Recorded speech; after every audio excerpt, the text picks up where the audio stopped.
Bom dia a todos, meu nome é Charles, eu sou R2 do Hospital Antônio Prudente. Vou iniciar aqui a apresentação de um artigo que fala sobre a TC na rotina do Departamento de Emergência. Ele coloca algumas pérolas, algumas armadilhas e lições aprendidas pelo serviço e passa isso no artigo. O objetivo do estudo do artigo é mostrar os pontos cegos que são comuns ao radiologista na análise da tomografia, listar uma verificação de interpretações. Ele coloca um esquema que deve ser visto e seguido como um checklist, e conhecimento de possíveis lesões. As principais no serviço de emergência que ele coloca são as neoplásicas, as traumáticas, infecciosas e inflamatórias. A gente vai ver que esses quatro padrões eles vão se repetir muito no decorrer do artigo. Ele coloca os parâmetros de imagem que são utilizados pelo serviço, com corte máximo de 5 milímetros, sendo que no trauma o recomendado é de 3 milímetros. Ele coloca essa recomendação tanto da sociedade americana quanto da europeia, mas no próprio serviço que eles utilizam, eles usam corte ainda menor, de 0,6 milímetros. Quanto menor o corte, mais fácil a gente vai ter de evitar erros, né? Que algumas partes são bem sutis essa interpretação. O tema da aula a gente vai iniciar pelos sinais de alerta clínico de imagens. A gente vai dar uma passada também pelas entidades patológicas de base de crânio, junção crânio-cervical e entidades extracranianas. Então, começando pelos sinais de alerta clínico e de imagem, ele vai colocar uma série de sintomas de pacientes e o que é que a gente deve se atentar em cada um desses sintomas. Na cefaleia posicional, com ou sem déficit múltiplo de nervos cranianos. Ele coloca que nesse cenário, o importante é a gente pensar na hipotensão intracraniana espontânea, onde os sinais principais vão ser náuseas e vômitos, dor no pescoço, distúrbios visuais ou auditivos e vertigem. E a imagem sagital tem uma maior sensibilidade nesses casos. As imagens sem contraste, a gente vai ter uma hemorragia subdural bilateral ou hidronais subdurais, apagamento das cisternas basais do crânio, engurgitamento dos sistemas venosos durais e a flacidez do parênquima cerebral. Por mais que o foco do artigo não seja a ressonância, mas ele também em alguns momentos vai ter que citar a ressonância porque vai melhorar o diagnóstico. Então, na ressonância com contraste, a gente vai ter um realce pariquimenígeo, não nodular difuso, e uma diminuição do líquido das bainhas do nervo óptico, engustamento da glândula pituitária e qualquer um dos sinais observados anteriormente da flacidez cerebral. Aqui nessas imagens, a gente tem um paciente com uma hipotensão intracraniana espontânea, é um jovem que apresentava um sintoma de tontura. Aqui na primeira imagem, nós temos uma tomografia de crânio sem contraste. Nós temos um afilamento, um apinhamento do forame magno. E nessa imagem, nós temos o apagamento difuso das cisternas basais. Aqui nessa imagem é uma ressonância ponderada em T2, que as setas mostram algumas coleções subdurais bilaterais, podem ser vistas nessas regiões. Aqui nessa imagem nós temos uma TC ponderada em T1 pós-contraste, com um realce paquimenídeo difuso, apontado pela seta. E nessa última imagem nós temos uma ressonância ponderada em T1 pós-contraste também, com apagamento da cisterna pré-pontina, mostrada aqui pela seta. No cenário de um paciente com sintomas de acidente vascular cerebral em curso de tempo não agudo ou com dor facial e parestesia, a gente tem que tentar diferenciar as lesões à base do crânio, como metástase óssea ou tumores ósseos primários, de um AVC isquêmico vascular. Se o paciente tiver dor facial ou parestesia, a gente vai ter que pensar na fossa pterioglobo-palatina e procurar tecidos moles anormais, substituindo o conteúdo gorduroso normal, indicando uma extensão extraóssea de meta e progressão do glânglio pterygopalatino. A gente também tem que pensar em infecções da base do crânio, como a otite. E ele cita também a síndrome de Gradenigo, com a sua tríade clássica, que é a otite média aguda supurativa, dor parietal severa, e a paresia ou paralisia do nervo abducente ipsilateral, que esse último sintoma ele vai simular um AVC. E por isso a importância de fazer essa diferenciação. Em um paciente com cenário de visão embaçada com cefaleia, a gente sempre deve iniciar essa investigação com uma ressonância, exceto em pacientes que já têm um diagnóstico prévio de enxaqueca. Por mais que a gente deva iniciar com uma ressonância, na maioria dos pacientes, o primeiro exame que é feito geralmente na emergência é a tomografia de crânio sem contraste. Ele vai servir para excluir hemorragia subaracnoide e massas intracranianas. No caso da hemorragia intracraniana idiopática, geralmente a gente tem mulheres férteis, obesas e hipertensas como o principal grupo de risco. Essas pacientes elas podem aparecer com papiledema ou um zumbido pulsátil. A gente pode ter um aumento dos forames da base do crânio. E o diagnóstico vai ser preferencialmente feito pela punção lombar.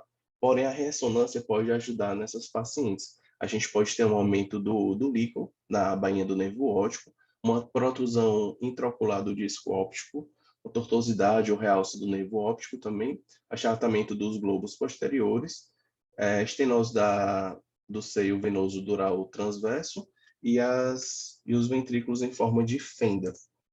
Aqui a gente tem algumas imagens da hipertensão intracraniana idiopática, que era uma mulher obesa que veio com sintoma de dor ocular. Então, aqui na primeira imagem, a gente tem uma TC sem contraste que mostra o forame oval aumentado, e nessa segunda imagem nós temos a célula turca, a célula vazia. Na terceira imagem, nós temos uma ressonância ponderada em T2, a gente tem um aumento do líquido, que é mostrado aqui pela ponta das setas, e na última imagem, nós temos a ressonância ponderada em T1 pós-contraste, em que as setas mostram a estenose dos seios venosos transversos bilateralmente.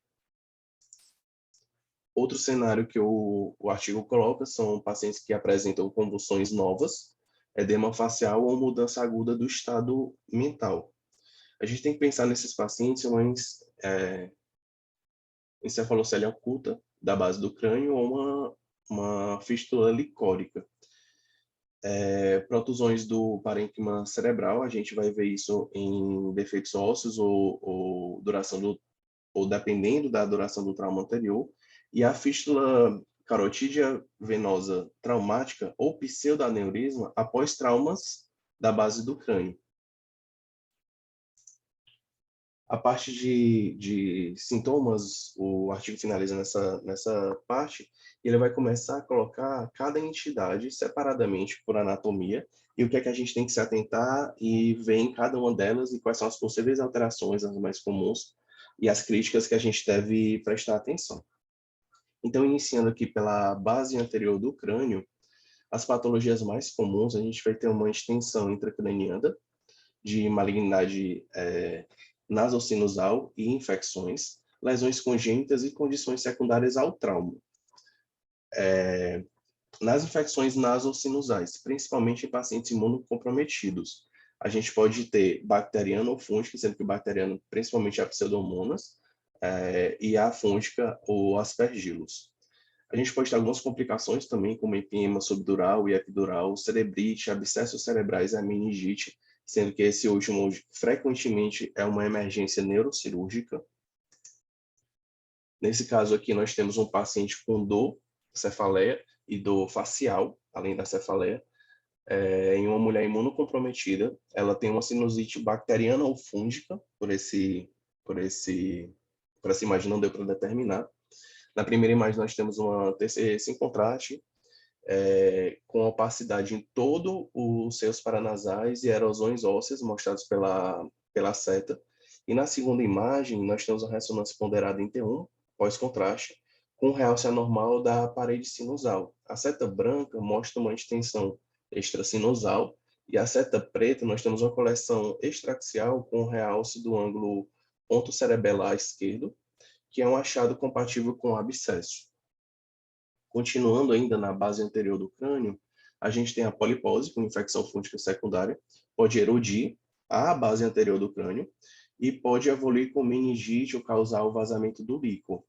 A base anterior do crânio é o local mais comum para a fístula traumática do líquor. A TC de alta resolução, com imagem formatada multiplanar, ajuda a delinear a anatomia óssea e a diferenciar as meningoencefaloceles de outras massas congênitas, como dermoides nasais, cistos sinusais e gliomas nasais. Algumas armadilhas que a gente tem que tomar cuidado, principalmente nessa região, são áreas de pneumatização interrompida na basofenoide. Geralmente são confundidas com malignidade. E em lactentes, os ossos frontais, nasais e etmodais não são ossificados. Isso pode ser confundido com defeitos na base do crânio, mas é comum nessa faixa etária. A fossa craniana média, mudando agora já a parte anatômica, saindo da base anterior, então na fossa craniana média a gente tem lesões traumáticas sutis nessa região, podem ser facilmente obscurecidas por artefatos. A janela pulmonar ela pode ajudar a identificar um pneumoencefalo extraxial pontiforme, que pode surgir lesões subjacentes. Os processos neoplásticos nessa região geralmente seguem um curso benigno. O cisto epidermoide pode ser facilmente confundido com o cisto aracnoide e pode ser diferenciado nas imagens de ressonância, onde o epidermoide a gente tem uma difusão restrita. Na base central do crânio, nós temos algumas estruturas importantes, como a glândula pituitária, os seios cavernosos e os forames basais. Geralmente a gente tem aqueles 4 acometimentos que eu já falei no início, que a gente está vendo que se repete um pouco, são as neoplasias, infecções, inflamações ou trauma. Então, a gente vai ter aqui o schwannoma, são tumores de crescimento lento, eles podem expandir os forames da base do crânio. Nós podemos ter tumores mais agressivos, demonstrando um processo destrutivo. Podemos ter tumores no clivus anterior, que são frequentemente apresentam sinais e sintomas relacionados à invasão local. A gente também pode ter meta do clivo, geralmente são massas agressivas de tecido mole, e geralmente se manifestam em pacientes com histórico conhecido de malignidade. Cordomas da base do crânio são incomuns, mas geralmente são malignos. Os adenomas hipofisários são lesões benignas e podem variar de tamanho e localização.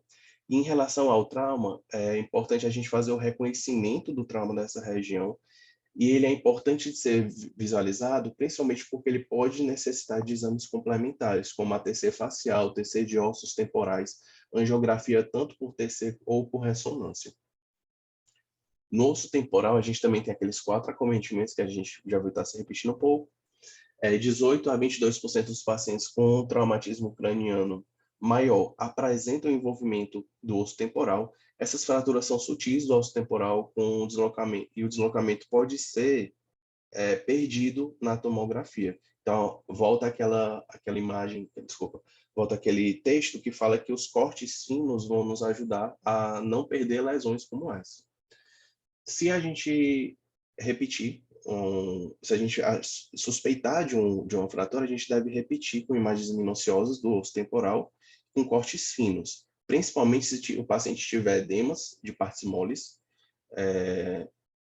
subjacentes ao osso temporal, e um fluido hiperatenuante nas células aéreas da mastoide e da cavidade timpânica. Alguns achados são sugestivos de lesão. Um achado que é sugestivo de lesão é o pneumoencefalo extraxial. Ainda no osso temporal, nós temos uma infinidade de processos neoplásicos que podem envolver a região do osso temporal.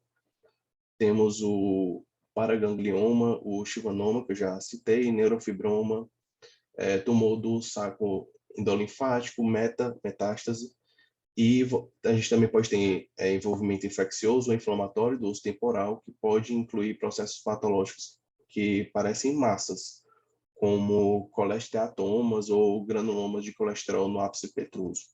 Vou mostrar agora uma imagem de um granuloma de colesterol em um paciente que apresenta zumbido com andor facial à esquerda. Na primeira imagem, a gente tem uma tomografia com contraste. A ponta de seta mostra uma lesão expansiva com margem definida no ápice petroso esquerdo. Já a seta, ainda na primeira imagem, a gente tem o ápice petroso direito com a pneumatização normal, para a gente poder comparar os dois lados. Na segunda imagem, na imagem B, a gente tem uma ressonância ponderada em T2, em que a ponta de seta mostra uma lesão focal com alta intensidade de sinal. Na terceira, a gente tem uma ressonância ponderada em T1 pós-contraste, que não mostra um realce significativo na lesão, apontado pela ponta de seta, então a gente não tem esse realce. E na última imagem, uma ressonância ponderada em T2, que a ponta de seta mostra detritos hiperintensos em T2 com nível de sedimentação mostrado pela seta. Na fossa craniana posterior, nós temos estruturas importantes, tronco encefálico, cerebelo. A gente pode ter um aneurisma da artéria cerebelar inferior posterior. Ele pode ser visualizado na TC sem contraste, se forem grandes, se forem parcialmente calcificados ou se forem hiperatenuantes. A fístula arteriovenosa dural, ela mostra uma coleção em comum de condições que compartilham um shunt arteriovenoso dos vasos durais. Vou mostrar uma imagem aqui que vai facilitar. Aqui nós temos um paciente com fístula arteriovenosa dural que apresenta uma alteração de estado mental. Na primeira imagem, a gente tem um TC sem contraste, que a seta mostra um alargamento e um trajeto tortuoso da artéria meningia média esquerda, originando-se do forame espinhoso. Na segunda imagem também, uma tomografia sem contraste, com múltiplas estruturas vasculares intraósseas apontadas pelas pontas de seta. E na última imagem a gente tem uma arteriografia por ressonância com a resolução temporal, onde as pontas de seta mostram essas fístulas arteriovenosas durais e a seta está apontando a artéria meningia média proeminente.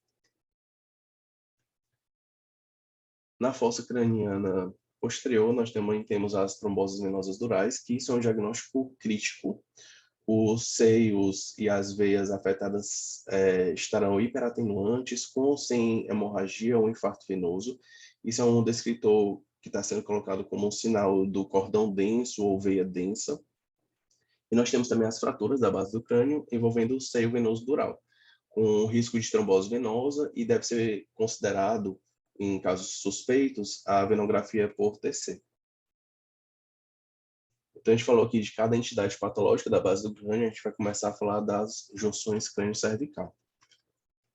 Na junção crânio-cervical, nós temos uma série de fraturas que podem ser descritas. A fratura do côndilo occipital, elas são frequentes, são classificadas em 3 tipos. A primeira fratura por impacto isolado, a segunda fratura da base do crânio que se estende até os côndilos occipitais, e a terceira fratura por avulsão do ligamento alar, que é potencialmente instável. A outra fratura, a fratura do Atlas, que corresponde a 25% das lesões, ela vai do tipo 1 ao tipo 5, e as imagens coronais, elas mostram um deslocamento da massa lateral do C1 em relação à face anterior, a face lateral do C2. E a fratura do odontoide, que representam mais de 50% das fraturas de C2, ela preferencialmente acontece em idosos e é dividida também em 3 tipos. Nós temos também as metástases ósseas, que podem ser osteoblásticas, osteolíticas ou mistas. Elas devem ser consideradas em pacientes acima de 40 anos. Geralmente a próstata e a bexiga são os locais mais comuns de metástase esclerótica. E o mieloma múltiplo, a gente tem que pensar em casos pacientes que têm infiltrado ósseo difuso com múltiplas lesões líticas bem definidas.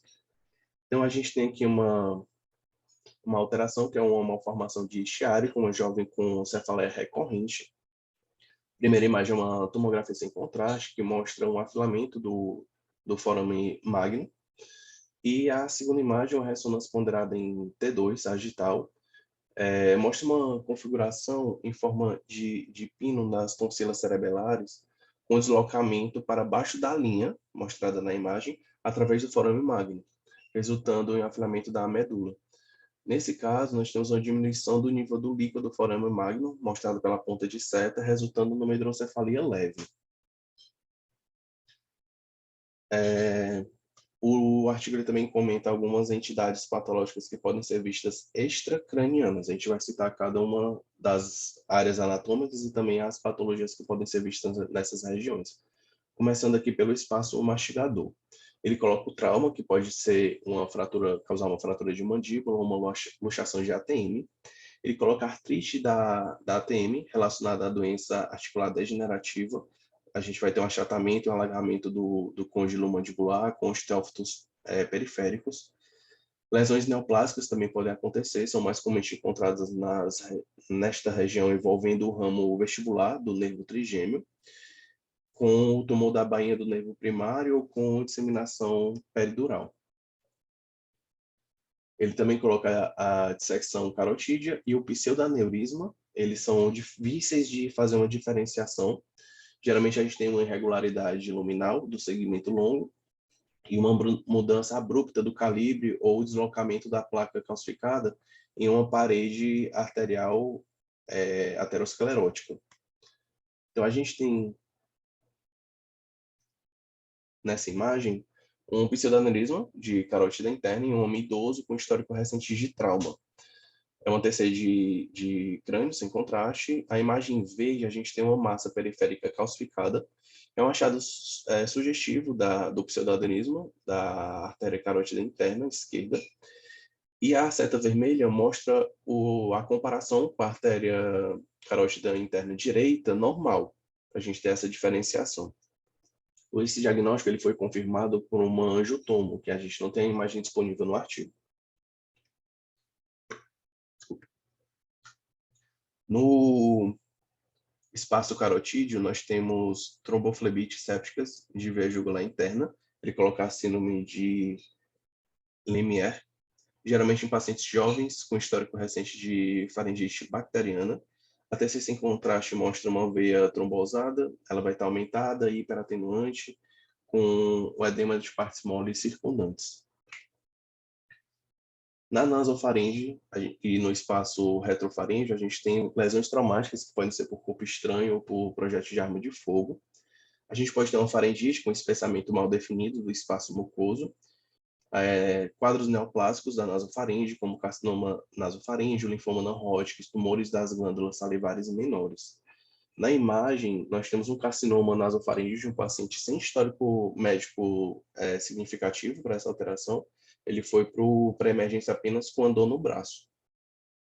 Essa tomografia, a primeira imagem, a gente tem uma tomografia sem contraste, onde a ponta de seta branca mostra uma massa assimétrica acidental do tecidos moles da nasofaringe posterior direita, apagando a fossa de Rossum-Miller. A ponta de seta preta, a gente observa o lado normal para efeito comparativo. E a seta é uma tromba de Eustáquia aerada. Na segunda imagem, nós temos uma ressonância ponderada em TU, com saturação de gordura pós-contraste, onde a seta branca mostra uma massa com realce homogêneo da nasofaringe direita, em comparação com a nasofaringe esquerda, que está normal, mostrado pela ponta de seta preta. Na região sinusal, nós temos processos inflamatórios e infecciosos. A sinusite é um dos principais. A gente também pode ter a granulomatose com poliangeite.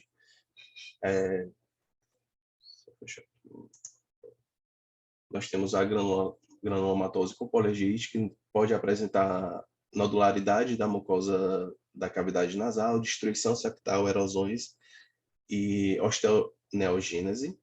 Pode ter sarcoidose. A gente tem algumas malignidades nessa região, que podem ser o carcinoma de células escamosas, o SEC. Ele vai vai ser um tumor maligno, mais comum dessa região, e vai manifestar com destruição em massa. A gente também tem um linfoma e tem um carcinoma diferenciado na nasosinusal.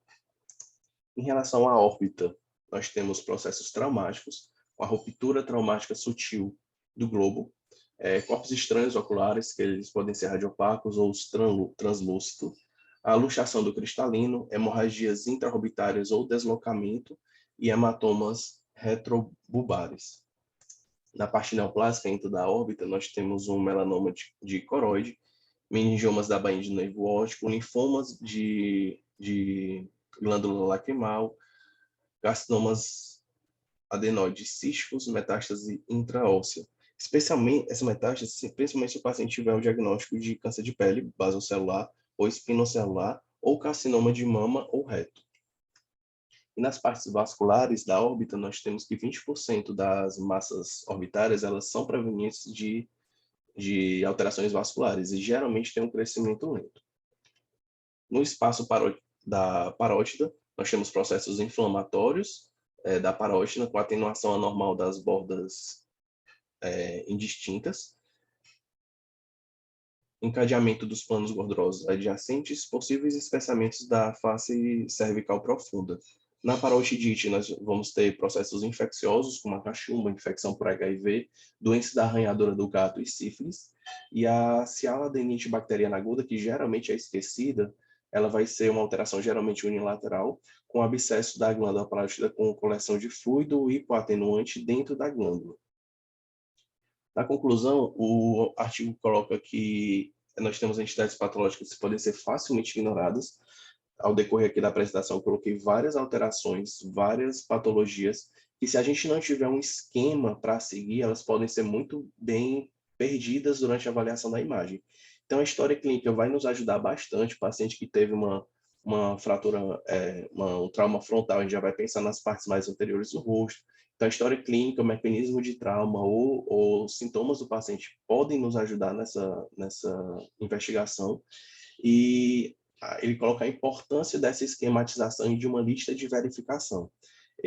Ao lado tem uma tabela que é a lista de verificação que ele propõe para cada parte da base do crânio que eu citei aqui, o que é que deve ser visto, quais são as alterações, quais são as armadilhas que a gente vai ter em cada uma. Inicialmente, a gente deve seguir esse checklist para ter uma sistematização e depois ele vai ficar mais intuitivo, que esse é o objetivo do estudo. E era sobre isso que eu queria falar. Obrigado.